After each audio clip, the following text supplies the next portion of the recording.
맥킨지에서 작성한 보고서에 따르면은 불과 한 15년 후, 즉 2030년 후에는 이 자동차 산업의 판도가 확 바뀝니다. 그러니까 이렇게 투자를 하는 거예요. 정희 형, 왜 그랬어? 얘기 좀 해주지. 안녕하세요. 달란트 투자입니다. 최근에 이 문재인 정부가 미래 자동차에 대해서 강력한 정책을 펼치고 있습니다. 2030년 미래 자동차 경쟁력 1위 국가. 자, 이걸 슬로건으로 내세우고 두 가지 측면에서 지금 상당히 높은 목표를 세웠거든요. 첫 번째가 바로 친환경차입니다. 전기차나 수소차 그런 거. 이거를 2030년까지 무려 33%로 확대를 하기로 했어요. 2018년 기준으로 현재 이 친환경차가 팔리는 비중이 1%가 안 되거든요. 근데 앞으로 한 10년 후에 이걸 33%까지 확대를 하겠다? 어마어마한 그런 목표죠. 그리고 두 번째는 뭐냐면은 바로 자율주행. 자동차가 스스로 운전하는 거, 자율주행. 자, 이거를 2024년에 레벨 4 단계를 출시하게끔 장려를 하겠다 이렇게 했어요. 레벨 4가 무엇이냐? 자율주행은 총 5단계로 나뉩니다. 자, 1단계는 뭐냐면은 그냥 운전을 좀 도와주는 그런 시스템. 예를 들어서 뭐 차선을 유지한다든지 그죠? 그런 거. 그 다음에 뭐 차가 가까이 붙으면은 경보음을 울린다는 거. 그게 이제 1단계고, 2단계는 뭐냐면은 사람이 브레이크를 밟을 필요가 없는 단계. 즉, 알아서 쓰는 거죠. 3단계는 사람이 핸들을 잡을 필요가 없는 단계입니다. 알아서 그냥 커브도 꺾고 뭐 그런 것들이 3단계고요. 4단계는 뭐냐면은 그냥 눈을 감아도 되는 단계. 이 4단계부터가 바로 완전 자율주행이라고 표현을 합니다. 자, 그런데 아니 눈을 감아도 되는 단계? 그리고 브레이크를 안 밟고 핸들을 안 밟아도 되는 단계? 뭐 두 개의 차이가 좀 어떻게 보면 없는 것처럼 보이는데 그럼에도 불구하고 상당히 중요한 차이가 있습니다. 자율주행 3단계까지는 사고가 나면 그 책임이 운전자 몫이에요. 그런데 자율주행 4단계부터는 사고가 나면 운전자 책임이 아닙니다. 즉 법의 개정까지도 필요한 그게 바로 자율주행 4단계입니다. 즉 완전 자율주행이라고 표현하는 그 이유가 있는 것이죠. 5단계는 최근에 생겼는데 5단계는 아예 그냥 운전석이 없는 단계라고 보시면 돼요. 그냥 마인드까지 꺼버리는 그게 바로 5단계라고 보시면 됩니다. 자, 아무튼 간에 불과 4년 후에 즉 2024년에 이 4단계 자율주행차를 출시할 수 있게끔 정부가 지원하겠다 라고 밝히면서 민관 합동으로 해서 한 60조 원 정도를 투자를 할 것이다 라고 밝혔습니다. 참 과감한 그런 정책이 아닐 수가 없습니다. 그런데 저는 이 정부의 정책이 반쪽짜리 정책이라고 생각을 합니다. 얼마 전에 그 검찰이 타다, 이 차량 공유 서비스 업체죠. 이 타다를 불구속 기소를 했습니다. 쟁점은 뭐냐면 바로 이 운수법을 위반했다는 건데 그 핵심은 타다를 렌터카 업체로 보느냐 아니면 유사 택시 업체로 보느냐. 즉 검찰은 유사 택시 업체로 보고 불구속 기소를 했어요. 사실 유사 택시가 맞죠. 자, 그런데 중요한 건 뭐냐면은 글로벌리 우버, 리프트, 그랩, 중국엔 DHC 이런 업체들이 이미 다 퍼져 있고 서비스를 한다는 거죠.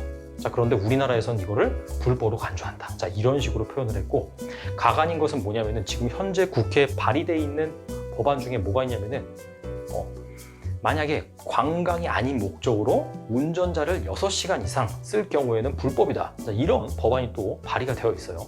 지금 21세기가 맞나요? 그런데 지금 정부의 스탠스가 이 친환경차와 자율주행차는 이렇게 오냐오냐 해주고 모빌리티, 즉 차량 공유 쪽은 이렇게 찍어 누르는 자, 그런 모양새가 나오는데 자, 이 둘의 관계는요 별개가 아닙니다. 바늘과 실의 관계고 남자와 여자의 관계입니다. 자, 남자가 여자 없이 살 수 있나요? 못 살죠. 그런 관계라는 거예요. 맥킨지에서 작성한 보고서에 따르면은 2016년도 기준 이 자동차 산업의 매출 비중을 살펴보면은 판매가 73%, 그 다음에 정비가 25%입니다.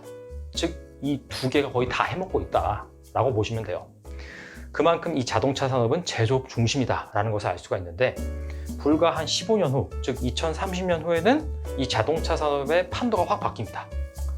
판매의 비중은 40%로 거의 절반가량이 축소가 되고 그러다 보니까 이 정비의 비중도 20% 미만으로 작아져요. 그럼 그 자리를 누가 채웠느냐? 바로 공유 차량 서비스 이쪽 부분이 30%로 확대가 됩니다. 즉 미래에는 사람들이 이 승용차를 사서 구매하고 타고 다니는 그 수요, 이 수요보다도 차량을 공유해서 쓰는 그 수요가 상당히 많이 늘어날 것이다. 이런 식으로 보고 있는 거죠. 실제로 이 주식시장을 보면은 그거를 느낄 수가 있습니다. 글로벌 그런 자동차 메이커, 도요타라든지 GM이라든지 아니면은 현대자동차라든지 이 기업들의 최근 5년간의 주가를 보면은 답보 상태예요. 답보 상태. 오르지도 않고 내리지도 않고 정체가 되어 있습니다. 그런데 이 같은 기간 가치가 무려 0원에서 수십조 원으로 성장한 그런 기업들이거든요. 바로 우버랑 디디 출신. 우버 같은 경우에는 최근에 바로 주식시장에 상장을 했죠. 그래서 한때는 이 가치가, 기업 가치가 80조 원에 거의 다다랐었어요. 그리고 디디 출신 같은 경우에는 중국의 중국판 우버라고 보시면 됩니다. 이 기업은 아직 상장을 안 했어요. 하지만 최근에 이 기업 가치가 얼마로 평가를 받았냐면 60조 원으로 평가를 받았습니다.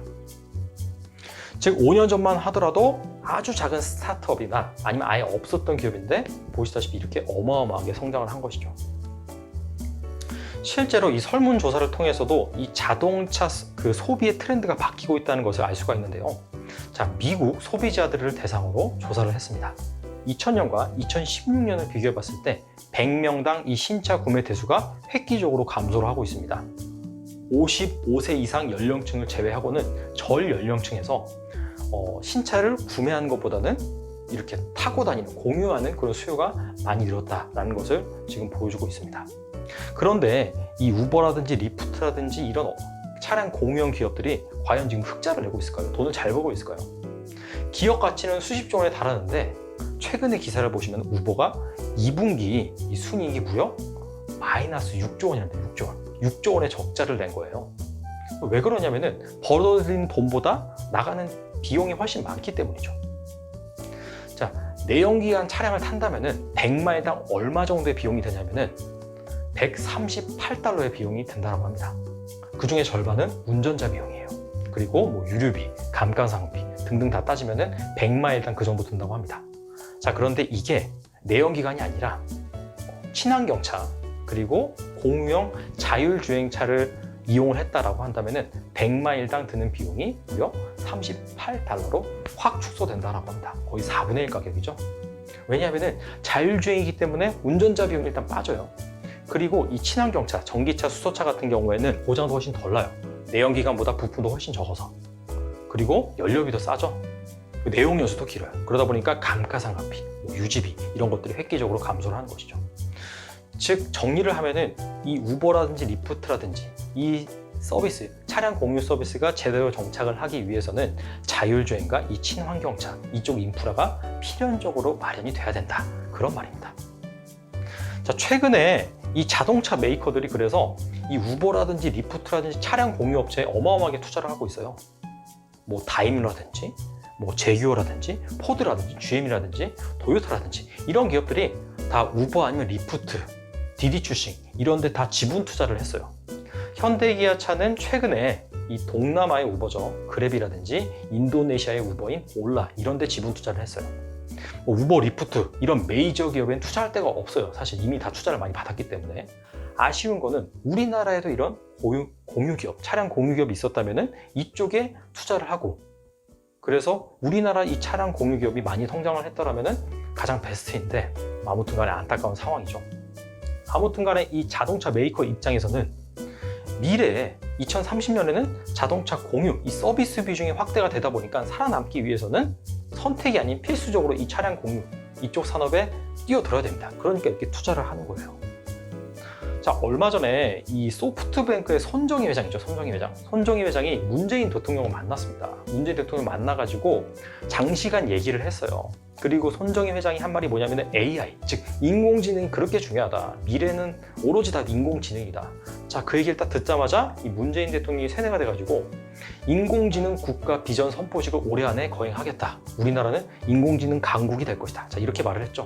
근데 아쉬운 건 뭐냐면은 이 손정희 회장이 운영하는 소프트뱅크라는 그런 그룹이 사실상 차량 공유업체는 다 투자했어요. 우버에 투자했고, 그 다음에 그랩에 투자했고, 그 다음에 디디 출신에 투자했어요. 즉 아쉬운 거는 이 문재인 대통령을 만나서 이 모빌리티 산업도 중요하다, 차량 공유 산업도 중요하다라고 얘기를 했으면은 어떻게 보면은 이 스탠스가 좀 달라질 수가 있었는데 이 부분이 너무 아쉽다. 정의요.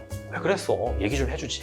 즉 그래서 정리를 하자면은 이 자율주행, 친환경 차도 중요하지만은 우리나라가 이 미래 자동차, 이 패권을 쥐기 위해서는 이 차량 공유 서비스, 즉 모빌리티 서비스도 같이 살려야 된다. 그래야지 자동차 강국으로 거듭날 수 있다. 이런 말입니다. 마지막으로 붉은 깃발 법에 대해서 한마디만 하겠습니다. 예전에 영국에서 자동차 산업이 최초로 태동을 했어요. 근데 그때 당시에도 지금과 비슷한 그런 상황이 발생을 했습니다. 그때 이동수단은 마차라든지 인력거 이런 거였거든요. 그래서 자동차가 막 나오니까 이 마차라든지 인력거를 모는 그런 사람들의 일자리가 없어질까봐 붉은 깃발법을 영국에서 만들었습니다. 이게 뭐냐면은 기수가 있어요. 차량에는 꼭 기수가 같이 있어야 돼요. 그리고 시내에서는 그 자동차가 시속 3km 이상으로 달릴 수가 없습니다. 그리고 그 기수가 차량보다 한 55m 앞에 있으면서 이 깃발을 흔드는 거예요. 지금은 뭐 사람이 없다, 위험하지 않다. 이래야지 시속 3km로 가는 거예요. 그러니까 이 어마어마한 규제를 사실상 실행을 한 거죠. 기존의 일자리를 보호하기 위해서. 결국에는 그런 규제 때문에 이 자동차 산업의 헤게모니가 독일이라든지 프랑스로 갔고, 지금에 와서 보면은 사실상 이 독일이라든지 그런 기업들이 자동차 패권을 쥐고 있죠. 자, 여기에서 알 수 있는 거는 물론 이 일자리, 기존의 일자리를 보호하는 것도 중요하지만 이 거스를 수 없는 추세, 이 추세는 꼭 받아들여서 우리가 미래 자동차 강국을 지향한다면은 모빌리티 이쪽도 꼭 지원을 해야 됩니다. 아무튼 간에 정부가 이런 지혜로운 정책을 잘 펴서 현재 일자리 문제, 그리고 이 모빌리티 산업의 부흥 문제, 이런 것들을 잘 풀었으면 좋겠네요.